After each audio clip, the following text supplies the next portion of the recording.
Hello everyone, అందరూ ఎలాగున్నారండి? నేనైతే చాలా చాలా బాగున్నాను. మీరు కూడా ఇంకా బాగుండాలని మనస్ఫూర్తిగా కోరుకుంటున్నాను. ఏంది ఇంత పెద్ద గిన్నె పెట్టేసింది, ఎప్పుడు చిన్న చిన్న వంటలు చూపించే ఈ భారతి అనుకుంటున్నారా?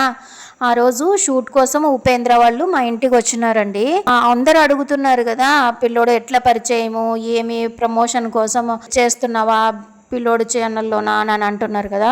అలాంటిది ఏం లేదండి. ప్రమోషన్ కోసం అయితే నేను ఎప్పుడో ఆ బాబుతోటి చెప్పించేదాన్ని, కానీ వద్దు అని నేను స్వతహాగా ఇది కావాలా అని అనేది ఉన్నింది నా పైన. నా మీద నాకు కాన్ఫిడెంట్ కొంచెము, కానీ మళ్ళీ అంత ఇది పనికిరాదు. ఎవరో ఒకరు తెలిసిన వ్యక్తి ఉన్నాము అని చెప్తేనే కానీ, చెప్తుంటాను కదా ఒక్కొక్క మనుషులు ఒక్కొక్క మనస్తత్వము అని. అట్లాంటి పెద్దగా తెలిసిన వాళ్ళు ఉన్నారు. 3 మిలియన్ సబ్స్క్రైబర్స్ అంటే మాటలు కాదు. అసలు నేను దగ్గరగా చూస్తున్నాను కాబట్టి ఆ పిల్లోడు హార్డ్ వర్క్ చూస్తున్నాను. పిన్ని, కంటెంట్ ముఖ్యము, చేసే కంటెంట్ ముఖ్యం, కానీ ఆ కంటెంట్తోనే మనం ముందుకు వెళ్ళగలము, మనము జనాలకు రీచ్ కాగలము అని ఆ పిల్లోడు చెప్పే మాటలు నాకైతే చాలా ఇన్స్పైరింగ్గా అనిపిస్తాయి. అందుకోసమే ఎవరితో ఇప్పుడు ఆ పిల్లోడు కూడా ఎన్నోసార్లు మా పిన్ని ఛానల్ సబ్స్క్రైబ్ చేసుకోండి అని చెప్తున్నాడు, కానీ జరుగుతుందా? లేదు. కానీ అది టైం రావాలా, లక్ కూడా ఉండాలా అని అనిపించింది నాకైతే. పెద్ద పెద్ద వాళ్ళతోనే ప్రమోషన్ చేయించుకున్నంత మాత్రము, సబ్స్క్రైబర్స్ కొన్నంత మాత్రము అది వేస్ట్ అనిపిస్తుంది నాకైతే.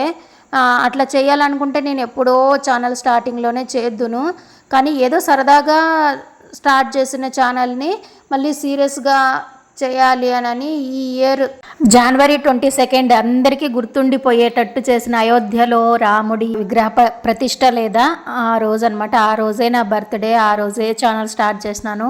ముందు ఛానల్ ఏదో సరదాగా చేసినాను, ఈ ఛానల్ మాత్రం చాలా సీరియస్గా చేస్తున్నాను, ఏదో ఒక పట్టుదలతోటి. ఎనీవే, మీ అందరి సపోర్ట్ నాకు ఉంటుంది అనుకుంటున్నాను.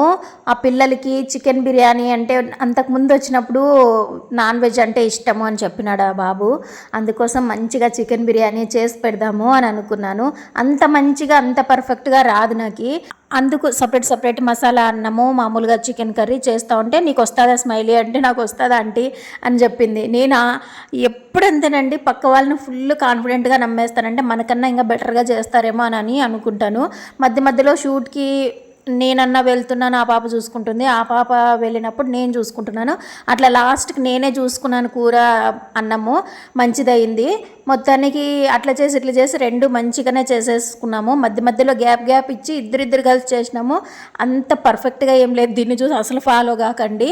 ఎందుకంటే ఇద్దరు కలిసి చేసినాము కాబట్టి గ్యాప్ వచ్చినప్పుడు అంతా నేను ఆ పాప మార్చి చేసేసుకున్నాము. ఎనీవే, లాస్ట్కి మంచిగానే కుదిరింది. ఛానల్ని సబ్స్క్రైబ్ చేసుకుంటారని మనస్ఫూర్తిగా కోరుకుంటున్నాను. ముందే ఏం ప్లాన్ చేసుకోలేదు, ఏమీ లేదు. ముందు రోజు నైట్ ఫోన్ చేసి వస్తున్నాం పిన్ని అని అన్నాడు, అంతే. సరే అన్నాను, అంతే. స్కిట్ ఇట్లా చెయ్యాలా, ఇట్లా ఉంటుంది అని ఏమీ చెప్పలేదు. వచ్చిన తర్వాత ఇది కాన్సెప్ట్ అని చెప్పినాడు. సరేలే అని ఒప్పుకున్నాను అనమాట. ఆ పిల్లోడు ఇంప్రెస్ అయినాడు కాబట్టే ఆ ఒక్కరోజు ఇక్కడికి వచ్చినాడు, మా ఇంటి దగ్గరికి వచ్చినాడు. మరుసటి రోజు హైదరాబాద్ వెళ్ళాలి ఇంటర్వ్యూను, అవార్డు కోసము, దానికోసము. ఇంటర్వ్యూలో మా ఫ్రెండ్ చెప్తే కానీ నేను చూసినాను, సగం వరకు అంత పర్టికులర్గా చూడలేదు, అది లెంత్గా ఉంది కాబట్టి నేను అంత ఫుల్గా చూసినలేదనమాట. నా ఫ్రెండ్ చెప్పింది, నీ గురించి చెప్పినారు భారతి, ఒక స్కిట్ చేసే. అస్సలు ఆ పిల్లోడు ఇంప్రెస్ అవ్వబట్టే కదా చెప్పింటారు. దానికి థ్యాంక్ యూ సో మచ్ నాన్న. నీకైతే నేనేదో సాధించేసినాను అనే గొప్పగా చెప్పటం లేదండి. ఎస్ అండి, నాకైతే ఇది ప్రౌడ్గానే ఉంది. ఎందుకంటే ఒక చిన్న మెట్టు ఎక్కగలుగుతున్నాను. ఇంట్లో 4 గోడల మధ్య ఉండేదాన్ని నేను. అట్లాంటిది కొంచెం ఏదో ఎంజాయ్మెంట్ కోసం, నా రిలీఫ్ కోసం నేను ఇష్టపడి చేస్తూ ఉన్నాను అనమాట. లైఫ్లో ఎన్నో స్ట్రగుల్స్ ఫేస్ చేస్తే కానీ మనకి లైఫ్ అంటూ సక్సెస్ అనేది ఇవ్వదు. నిజంగా అంటే ఇది నాకు అనుభవమే.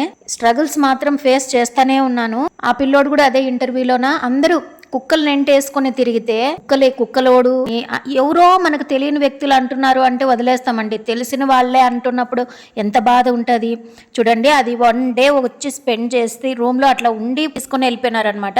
మార్నింగ్ నుంచి ఈవినింగ్ వరకు అంత బొచ్చి వచ్చింది. అది పెట్స్ని పెంచుకున్న వాళ్ళకే ఈ బాధ అంతా అర్థం అవుతుంది.